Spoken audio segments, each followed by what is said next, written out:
Dans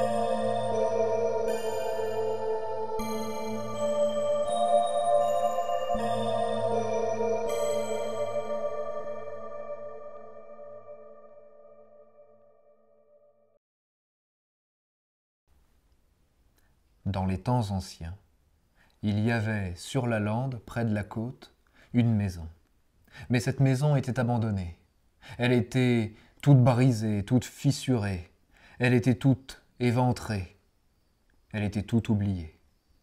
La porte était tombée, toutes les vitres étaient brisées, et les vents d'automne y avaient amené des feuilles mortes et de la poussière, et les vents d'hiver y avaient amené de la neige et du givre. Et tout à l'intérieur était brisé comme dehors. Sauf la cheminée. Tout au fond de la maison, il y avait une grosse cheminée, toute en pierre, bien épaisse. Elle était bouchée tout en haut. Enfin, presque bouchée. Il y avait un petit trou. Un petit trou, juste un petit trou. Un petit trou par lequel aurait pu rentrer une hirondelle. Mais justement, il y avait une hirondelle qui était rentrée par ce petit trou, et puis qui avait fait son nid dans la cheminée, qui avait fait des œufs, et qui les couvait. Mais l'hirondelle, elle voulait pas sortir. L'hirondelle, elle voulait pas quitter son nid. Et imaginez que pendant qu'elle n'est pas là, une pierre casse et que le nid tombe, ou qu'on vienne lui voler ses œufs. Non, non, l'hirondelle, elle restait avec ses œufs. Mais l'hirondelle, elle pâlissait. L'hirondelle, elle maigrissait. L'hirondelle, elle mourait. Et puis une nuit, l'hirondelle a entendu des pas autour de la maison. Et puis elle a entendu des pas qui entraient dans la maison. Et puis les pas ont fait le tour de la maison. Les pas sont allés à chaque fenêtre. Et puis les pas se sont approchés de la cheminée. Et puis elle a entendu quelque chose qui grimpait, pierre après pierre, ça rampait contre la suie et contre la pierre de la cheminée, et ça montait vers le nid. Alors l'hirondelle, elle s'est penchée, elle a regardé, et elle est tombée nez à nez avec une souris. C'était une toute petite souris grise qui était montée jusqu'à son nid. Elle aussi, elle était toute maigre, toute tremblante, et elle lui a dit « J'ai nulle part où aller. Ici, tout est tombé, tout est brisé. Les vents de toutes les saisons viennent et apportent le mal et apportent la mort. Je peux rester avec toi ?» L'hirondelle, d'abord, elle n'a pas voulu. Mais ensuite, elle a réfléchi. Elle a dit « C'est d'accord, à condition que tu couves mes œufs pendant 3 jours et 3 nuits. » La souris, elle n'a même pas dit oui, elle a grimpé dans le nid. Elle s'est allongée sur les œufs, avec son grand corps tout maigre. Avec sa longue queue, elle a serré les œufs contre elle, et elle s'est endormie.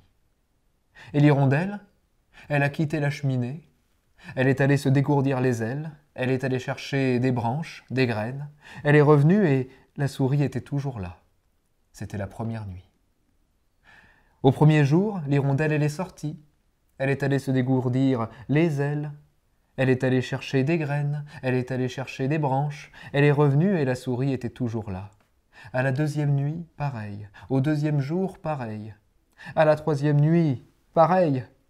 Et à la fin du 3e jour, quand l'hirondelle est revenue, la souris était partie.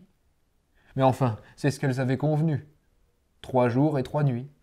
Et puis, les œufs allaient bientôt éclore de toute façon.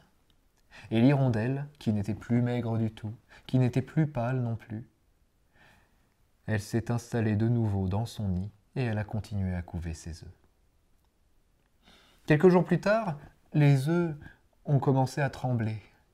Et puis les œufs ont commencé à craquer.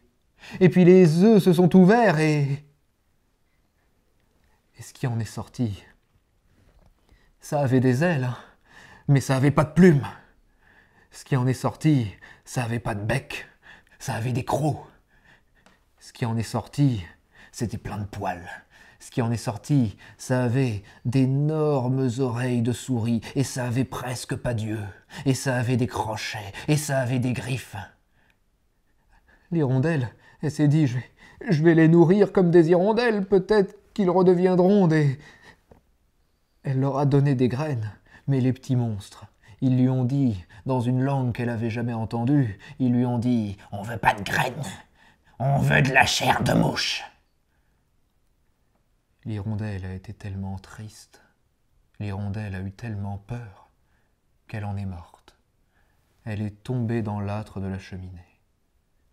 Mais quand une hirondelle meurt, toutes les hirondelles le savent.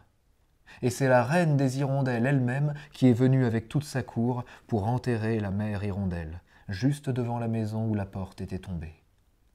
Mais ensuite, il fallait s'occuper des petits monstres. Alors la reine des hirondelles a ordonné que le nid avec les petits monstres dedans soit mené dans un cloître près d'une cathédrale qu'il y avait sur la côte. Dans le cloître, elle a dit aux petits monstres « Je vous interdis de sortir le jour.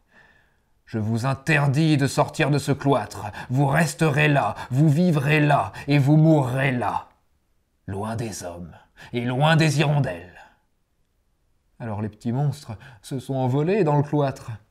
Ils ont cherché des poutres où faire leur nid, mais dans les cloîtres, il n'y a pas de bois, il n'y a que de la pierre qui se croise et qui se croise et qui se croise. Alors les petits monstres, tout ce qu'ils ont trouvé pour dormir, c'était de s'accrocher avec leurs griffes à la pierre et de se laisser la tête en bas, avec les ailes qui les recouvraient. Les petits monstres sont pas sortis du cloître, mais enfin les petits monstres ont fait d'autres petits monstres. Et puis les petits monstres ont fait encore d'autres petits monstres et encore d'autres petits monstres. Et puis un jour, le sacristain a ouvert la porte du cloître et tous les petits monstres sont sortis, tous ensemble. Et depuis, ils ont parcouru le monde. Depuis, ils dorment la tête en bas, dans les granges, dans les clochers, dans les maisons. Je suis sûr que vous en avez déjà vu près de chez vous. Voilà. Vous savez d'où elles viennent maintenant. Les chauves-souris. La chauve-souris, légende du Trégor, mentionnée par Pierre Dubois dans l'Almanach sorcier en 2011.